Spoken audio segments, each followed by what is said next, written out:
Makadi vadiwa vatereri ndinokugamuchirai zvekare mune chimwe chirongwa pano pachannel yedu yaAntimamoyo apo patinodai kuverenga maconfessions akasiyana-siyana, maconfessions echihure. Zvisinei, regai tipinde straight munyaya yedu yandauya nayo in this episode. Nyaya yedu yekutanga yakamira yakadai: Hi Antimamo, please post for me chitupa changu ndokumbura kuti muvige. Tete ndiri mudzimai ane makore 28 kuberekwa. Ndakaroorwa nemurume wangu. When my husband married me, ndainge nditori musikana asingatombozivi umwe murume zvamuchose. Ndandisati ndakatomborara neumwe murume.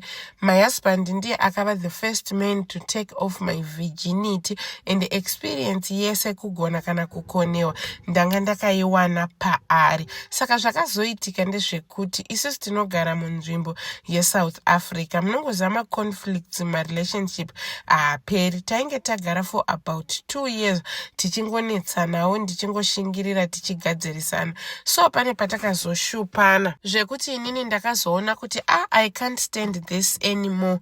Rega nditakure mabhegi ndimboenda kumusha. At least ndikaenda kumba achazotevera. Mushure mekunge atevera, vanhu vakuru vachatigarisa pasi vagonzwa nyaya yedu kuti yanga iri yei, because tanga taneta nekungogadziriswa mumagroup epafoni. Ndipo pandakati murume wangu abuda aenda kubasa. After an argument yatanga taita madeko, murume wangu abuda aenda kubasa. Ndipo pandakasara ndikarongedza bhegi rangu ndokubva ndatora kamari kainge kari mumba, kainge kari kashoma. Ndaingova ne700 rands chete. Ndini uyo ndokubva ndapinda mukombi, ndokubva ndananga straight kuenda kumatraki. Ndakangozviudza kuti ndichangonokumbirawo ndonegotiata nevanhu vematraki nemari shoma yandinayo iyoyi since ndakange nditori nepassport. Ndakasvika panomira matraki paya ndokubva ndazowana rimwe traki rainge richienda kwandinoenda. Baba vainge varimo vakabva vati, ambuya pindai, zvemari tinozononegotiata tava kumberi. Apa traki racho rainge risitombo rina kana vanhu vainge vangori voga baba ivavo vakatopaka patruck stop. Ndakapinda mugonyeti muya ndokubva vambopedzisa zvavainge vachiita. Ndipo pakazorohwa gonyeti ndokubva tatanga kufamba. Mukuzonofamba takafamba tichiheva a conversation, tichitaura. Baba vaya he had to ask me kuti, nai ambuya, kwamuri kubva kutsvene here mukadzi akasvika kudai anofamba nemari bhazi yakashota? Ndakambotraya kuwanza but vakabva vati no, something is definitely wrong, though ndisiri kuziva zvangu chii chaitika. Ndakabva ndavatsanangurira nyaya yainge ichinetsa pakati pangu inini nemurume wangu. Vakabva vangoti varumeka vanotambisa mukana, sure ungadadira mukadzi akanaka kudai. Zvisinei hazvo handei, saka mune mari. Ndipo pandakavaudza kuti ndine 700. Ndobva vati no need to give me that 700, muchanoishandisa kumberi kwamuri kuenda. Inini I will just offer you transport mahara. Then tete gonyeti rakarohwa kubva kunzvimbo yandainge ndakwirira. Takazonoti tichinosvika muborder it was around kuma9 kuma10. Traki ndokubva rakapaka pane imwe food outlet, so iri pota kunosvika paborder KFC iripo. So ndokubva tambotenga chikafu ipapo tikadya. Vakatenga fudhu yese ndokubva tadya tese ipapo. Ndokubva vanditi pano pane mabathroom in case you want to bath. Semunhu apinda mutraki makuseni, ndakabva ndangomhanyawo ndikati rega ndinde ndinogeza. Zveshuwawo semunhu ainge akwira gonyeti makuseni, ndakabva ndanogeza ndokuzora mafuta angu ndokubva ndachinja ikoko ndokubva ndadzoka zvangu mutraki. Takagara tichitandara hedu tichiita nyaya. Ndikavabvunza kuti ko tiri kuenda nguvai? Zvikanzi ndakatomirira kuti shift ichinje paborder because border racho hanzi riri kupisa ende uyezve vanhu vatoriko vanotodhileya zvekutodaro. Saka shift ikachinja around kuma12, then tobva tasimuka tobva taenda. Ndakabva ndati it's fine. Ndakabva ndatopiwa charge yekuchajisa foni ndokubva ndatoiswa pahotspot. hotspot ndikanziko kana muchida henyu kupinda painternet regai ndikuisei pahotspot data ndinaro ndokubva ndatanga kuona mavidheos. Saka ndichiri kuona mavidheos paya ivo vakabva vatanga kudzvanya-dzvanya foni yavo ndokubva vatotanga kuona mavidheos. Apa mavidheos avainge vachiona ainge ari mavidheos evanhu vainge vachikwirana, mavidheos epono chaiwo. Then ini ndakapretenda as if handina zvandaona, ndipo pavakabva vanditi kana mane hope tell me ndidzikise mubhedha then mubve marara. Ndakabva ndati it's okay. But hana yangu yainge ichingorova kuti nhasi ndicharara sei mutraki muno nemurume uyu wandisingazivi uye someone wandisina kujaira. Ndakazoti later on ndaneta nekugara, ndipo pandakazovati I think ndakuda kuita ndichizorora manje. Ndipo pavakabva vati okay, chiregai ndibvise zvinhu zviri apa mukwanise kuti munge muchirara. Ndobva vatondipa gumbezi, ndine hangu ndakabva ndapinda mumagumbezi ndokubva ndatanga kuvarairwa ndirimo imomo. Pakazoti time baba vaya ndipo pavakabva vazototi ambuya makutoswedera kuti akutorara tose, inini ndicharara ndakaisa musoro uku, imimi makaisa musoro wenyu kune makumbo angu tiri opposite, so that tikwanise kuti tinge tichikwana. Gumbezi ndirori rimwe chete randinaro kureva kuti totofuga tese. Ndakatoona munhu akutovhara curtain retraki repamberi ndokubva atoloka traki riya. Saka vadaro vakaisa musoro wavo kumakumbo kwangu, vakabva vafugura musoro ndobva vanditi wow you are smelling nice, mazora mafuta api? Ndokubva ndatoseka zvangu ndokubva ndavaudza. Vari kuya kumakumbo angu vakabva vatanga kutambisa zvigunwe zvangu zvemutsoka vachinanzva pakati pezvigunwe zvangu vachiyamwa chigunwe changu chemutsoka chekwekupedzisira uku. So it was like funny but zvainge zvichinakidza at the same time. I didn't want to be hard because ndakatoona kuti munhu uyu ndikada kuva hard pano ndinogona kutosara musango since ainge atondibatsirawo ndiri padesperation. So inini I didn't have the power rekuti nditsukunyoke kana kurwisanawo nawo, but kutaurawo pafeya baba ivavo looking at him munhu wekuti angari handsome and smart. Saka handina kumbonyanya kubatikana zvangu zvekutodaro. Apana habi time yanga yatoreba about 3 weeks tisiri kuita bonde, nekuda kwekuti 3 weeks dzese idzodzo tainge tiri vanhu vaingogara vachinetsana nekutukana all the time. Saka ndakazongotenza baba vaya vachinanzva zvigunwe zvangu. Ndandisati ndakambozvitwa ever since in my life and I never knew kuti kutori neromance yakadaro yekuti munhu anotokudya zvigunwe ukatofila something. Saka vaiti apa vachinanzva zvigunwe zvangu apa vainge vatori busy vachindirova zvavo magaro. Ininiwo I didn't wanna say anything, handina kuda kuresponda kuratidza kuti ndazvifarira kana kuti handina kuzvifarira. Ndakabva ndangoramba ndakarara pandanga ndakarara ndokubva ndadzima screen refoni yangu because ndanga ndakunyara ndokubva ndangotura mafemo.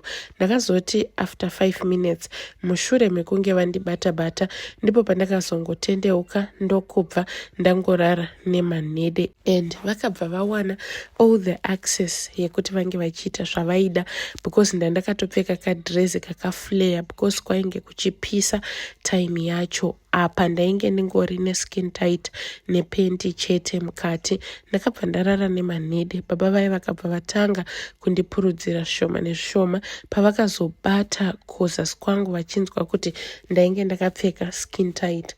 Ndipo pavakabva vatanga kundikurura skin tight iya zvishoma nezvishoma. Mind you hapana ambotaura nemumwe. Apa ivo vanga vatotsvetawo foni yavo pasi vatodzima foni yavo. Tete pakangoitika zvimwe zvinhu zvekuti kana nanhasi zvinhu zvakaitika ipapo I don't understand. Ndinombotry kufunga nezvazvo but hazvitombobatani zvamuchose. Well, vakabva vandibvisa tight zvishoma nezvishoma tete ndokubva vaisa tight uku. Vakabva vangobata pendi ndokubva varisudurutsa ndokuisa paside ndokubva vatanga kutambisa bhinzi yangu. And inini to be honest my husband munhu uya wekuti anga asingazivi kuti bhinzi inototambiswawo zvekutoti munhu anotonakirwa just nekungotambiswa beans asati atombopinzwa yemusoro mutsvuku. Saka baba vaya vakabva vatanga kutambisa zvavo beans iya zvishoma nezvishoma, vagoti vanga vane maoko ari soft, vane tugunwe tutetetete, apa tugunwe twacho turi turefu. Apa pende rakabva rangonzi pasaidhi tsve, havana kuita rekubvisa rose, tete zvakaoma. Baba vaya ndakazongonzwa musoro wavo nemalips avo zvatova pakati pemakumbo angu, vakutodla nhengo yangu. Ameno so kamuitiro kavaita, vakabva vangoti time yavakatsveta bhurugwa pasaidhi, kanhu kangu kakabva kafuta so zvekuti bhinzi yakabva yakwirira kumusoro, ndokubva vatanga kuyamwa bhinzi iyoyo. Bhinzi yakayamwiwa tete zvekuti kana neni ndakanzwa pakati pezvigunwe apa pachiita kudikitira zvekuti ndakabva ndatanga kufemeruka. Ndakabata gotsi ravo ndokubva ndatanga kuripuruzira zvishoma nezvishoma. Ndakanzwa murume mukuru achifema ari pakati pemakumbo achidya mhata. Apa chirebvu chavo chakanga chiine ndebvu, kwete vana tomboy ava varume vedu vasina kana ndebvu, vasingameri ndebvu. Chirebvu chavo chakanga chiine ndebvu tete dzekuti vaiti kana vachidya bhinzi ndebvu dzavo dzaiita kundikweshera kumatinji uku dzichitaka kundimaririra zvekuti kana neni ndainyatsokunzwa kuti ya ndiri kunakidzwa, ndiri kuita kudya namambo chaiko.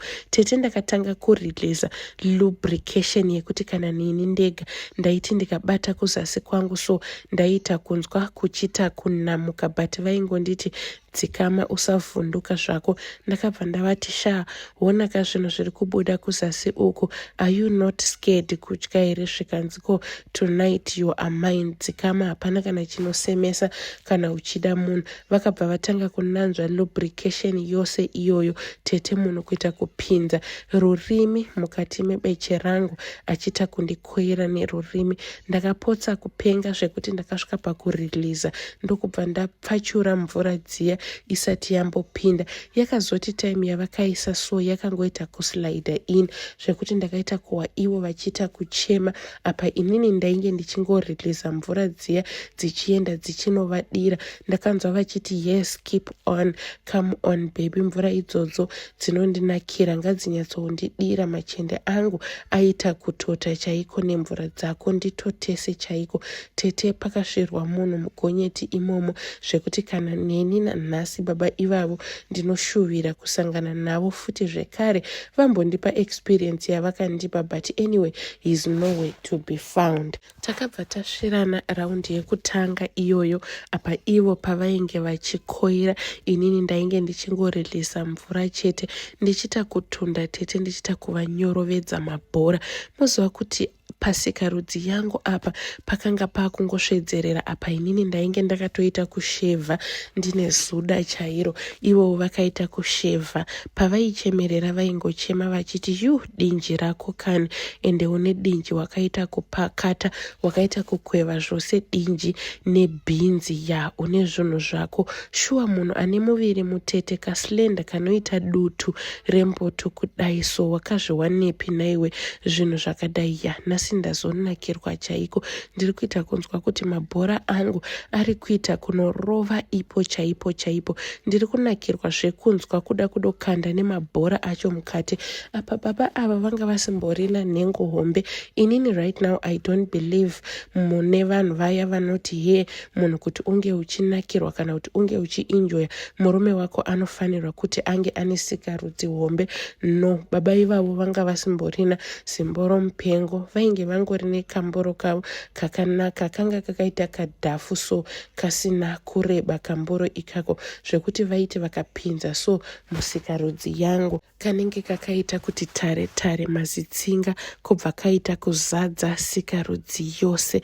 Apa vaibva vanyatsokugona kukoira zviya zvekuti vaita kudzosera dumbu ravo mukati so vobva vafenga, vobva vaita kurova chunhu direct. Apa ndavhura hangu makumbo rimwe gumbo rakaita kutsika kudashboard uko. Ndakavhura makumbo, rimwe gumbo rakaita kutsika kumadziro etraki uko. Tete ndakakoira zvandisati ndakamboita nyangwe murume wangu. Ndanga ndisingazivi inini kuti chikapa huiti chekuronga, but kana ukanakirwa chaiko chikapa chinongobuda chega. Takaita first round iyoyo tete zvekuti tese takasara takaita kurukutika, takaita kuneta chaiko. Ndipo patakazoti after 30 minutes ndakabva ndatora kagubhu ndokubva ndapota paseri petrack, ndokubva ndanorigeza rikaita fresh again. Ndokubva tatanga futi kugara hedu tichitaura nyaya, tichidiscussa nezve first round yedu yatainge taita. Apa pafirst round baba ava vakatombozama kuti vange vachipfeka kondomu, but ndakamubvunza kuti iwe unopfeka kondomu rei, iwewo watomboidya nemuromo, ngatingorova Nyoro as long iwewo you are honest, uchiziva kuti hauna chirwere. Ininiwo I'm okay, handina chirwere. Tete yakazvambaradziwa Nyoro yeke zvekuti tainyatsokunzwa kuti pano apa ndakaita kunyudziwa nyama mukati, kana naiyewo aita kufila nyama dzangu achinyatsokutaura kuti ya shamwari beche rako rine imwe grip inotyisa. Apa tete munongoziva kuvhura gumbo kwemunhu anenge atori neheartbreak, anenge atokonzereswa zvake nemurume wake. Ndainge ndichitobviswa stress ipapo. Ndakanakirwa zvekuti kana nini ndakanyatsokunzwa kuti ya takazorova zvedu second round yedu. Pasecond round takarova damba refu, ndakaita kuvafongorera ndokubva ndavapa dhogi.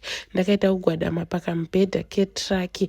Kaya naiyewo akagodama, tichisana zvedu nguva refu ndichita kutenderedza garo. Tete takanakirwa, ende second round yainga yangova yekungofara zvayo. Aiti akati koi koi ari kumashure, ndobva ndafomora, ndobva ndawetera pamubhedha ndodzosera futi. Maikani takanakirwa zvekuti I cannot explain more. Tete right now ndichitonyora confession yangu iyi ndikafunga manakirirwo andakaitwa nababa ivavo. Ndinoita kunzwa bhinzi yangu ichita kufuta iri mubhurugwa. Ndichitopedza kunyora confession ino, ndakutombopinda mubedroom ndimbonobonyora because I'm alone right now. Takazorara zvedu mutraki ndokubva tazomuka tichiyambuka bhodha mangwana. Takazoti tichifamba murodhi baba ava vakingofamba vakandigukuchira tete, vachita kunzwa kuti havagoni neni, vachinyatsokutaura kuti chinguri ndakambosvira. Nhasi is my first day kunyatsokunakirwa nemhata chaiko chaiko. You gave me the best experience and handizivi kuti wabva nepi. Vakazondipa nhamba dzavo ndokubva ndadzisevha mufoni mangu, then ivo ndokubva vasevha dzangu, but hameno kuti chinhu chakazongoitika. Nhamba dzavo ndinenge ndakapesanisa ne1 here kana kuti ne2, I'm not sure. Saka inini time yandakazosvika kumba ndichida kuti ndinge ndichivafonera yainge itori wrong number chaiyo. Ivo kusaidi kwavo I don't know kuti what happened. Mwari vakangoita zvavo zvavakaita nekuda kwekuti vaitoona kuti inini nababa ava kunakirana kwatakaita, kana taizoramba tichidanana taitozogona even kuplana kuti tinge tichiuraya munhu.